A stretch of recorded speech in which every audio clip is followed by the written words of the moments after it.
Did you try to change people in your life? Did you try to change your parents? Did you try to change your children? Did you try to change your partner? Somehow, whenever I try to change people, even in a sneaky way, they tend to resist. Do you like when people try to change you? There is kind of something inherently as a human being painful in it.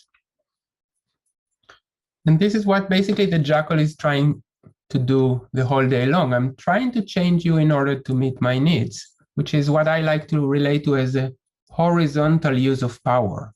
You know, I'm trying to change you to meet my needs. And self-connection is connected to moving to vertical power.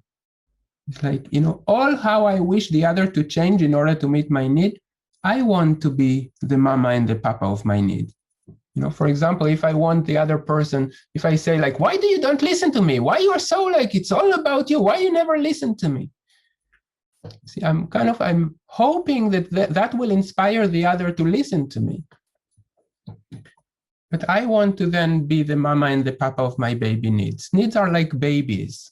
They are crying. It's like, I want to be heard. And I can be the mama and the papa of my baby need. How I wish the other to hear me, I want to hear me.